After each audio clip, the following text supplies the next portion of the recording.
Halo, assalamualaikum warahmatullahi wabarakatuh. Jumpa lagi kawan-kawan di channel ini. Hari ini saya ada kegiatan untuk mengisi tanah di polybag ya kawan-kawan ya.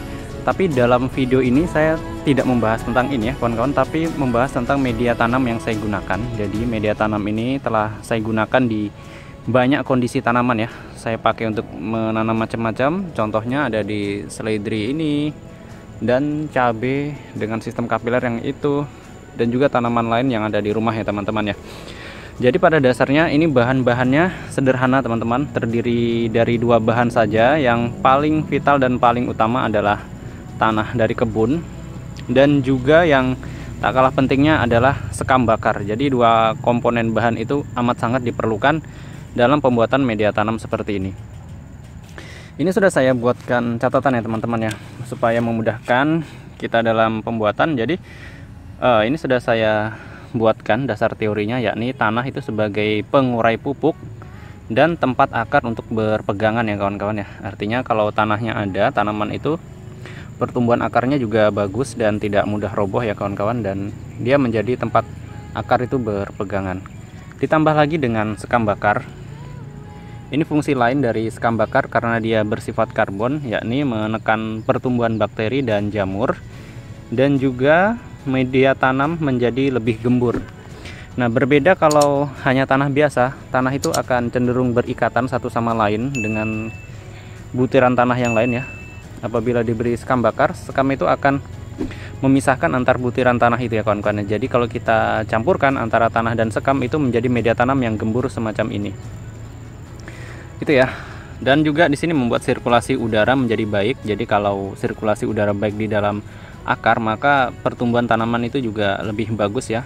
Jamur juga tidak mudah tumbuh di situ, dan air tidak terikat berlebihan. Nah, jadi kalau ada sekamnya, tanah itu tidak menjadi basah berlebihan teman-teman. Misalnya kita nyiram kebanyakan atau terjadi hujan, itu air akan cepat kering dan mengalir gitu ya. Istilahnya tuh poros gitu ya kawan-kawan ya, tidak tersimpan di situ terlalu lama, karena kalau tersimpan terlalu lama, tanaman itu juga bisa busuk akar ya kawan-kawan, karena sirkulasi udara buruk. Dan ini kalau ada ya kawan-kawan ya, daun-daun kering sebagai kompos alami. Di sini saya tidak pernah menggunakan kotoran hewan ya kawan-kawan ya, dikarenakan apabila kotoran hewan itu di dalam polybag dan kondisinya belum terlalu matang, itu malah berbahaya bagi tanaman. Berbeda kalau di bedengan, kotoran hewan itu kita hampar begitu saja, kita biarkan selama beberapa minggu, itu lebih cepat terurainya. Kalau di polybag itu lebih lama teman-teman. Berbeda kalau kotoran hewan itu Anda tampung lebih dahulu, mungkin sekitar 2 bulan baru Anda gunakan, itu baik-baik saja ya. Kendalanya kalau kompos itu belum terlalu masak, maksudnya itu kompos dari kotoran hewan itu belum terlalu matang, itu malah terjadi pembusukan di situ. Proses penguraian menjadi menjadi tanaman itu tidak sehat ya teman-teman ya, karena bakteri bertumbuh dan berkembang di situ ya kawan-kawan. Oke, kita lihat dulu bahan-bahan yang kita gunakan untuk peragaan kali ini. Ini dia bahan-bahannya teman-teman yang saya sebutkan tadi. Tanah saya gunakan 4 karung ya kawan-kawan ya. Ini adalah tanah dari kebun, tidak mengandung kotoran hewan. Jadi warna hitam ini memang dari sananya sudah berwarna hitam dan bercampur dengan daun-daun ya kawan-kawan, daun-daun kering yang sudah mati, dan jadinya seperti ini ya. Untuk tanah kuning saya tidak rekomendasikan ya kawan-kawan, apalagi tanah liat, karena dia cenderung bisa memadat ya. Kalau ini misalnya kondisi kering, dia akan akan hancur ya kawan-kawan ya. Setengah-setengah berpasir lah, tapi bukan pasir juga. Ya pokoknya tanah dari kebun ya. Kemudian di sini kita membutuhkan lagi yang namanya sekam bakar atau kulit padi yang sudah jadi arang ya kawan-kawan. Sejumlah 3 karung atau rasio 1:1, misalnya tanahnya 4, sekamnya juga bisa 4 ya kawan-kawan ya. Baik, kita campurkan dulu ya kawan-kawan, dan kita aduk sampai rata. Untuk tambahan sebenarnya kalau ada dedaunan kering yang kita cincang-cincang, tapi di sini saya tidak tambahkan kawan-kawan. Padahal bisa saja kalau saya mau mencari ya, mengumpulkan daun-daun kering itu atau yang rumput-rumput itu, saya tebas dulu kemudian dibiarkan beberapa hari. Tapi di sini kita gunakan ini saja, dan ini sudah cukup sekali ya kawan-kawan ya, bisa membuat media tanam itu tetap gembur dan sirkulasi udara tetap baik. Oke, kita campur dulu.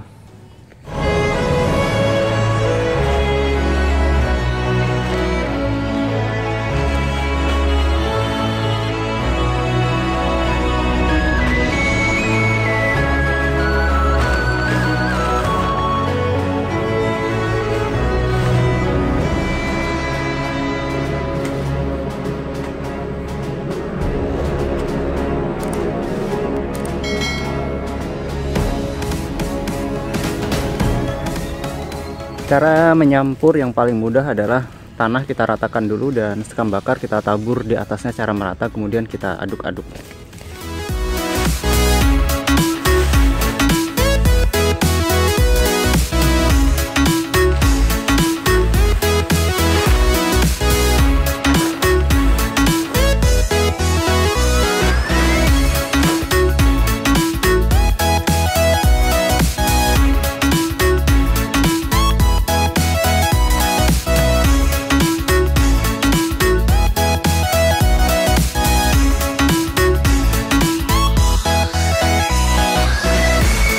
Untuk mendapatkan campuran yang rata, setidaknya tanah ini kita bolak-balik sampai 3 kali ya kawan-kawan.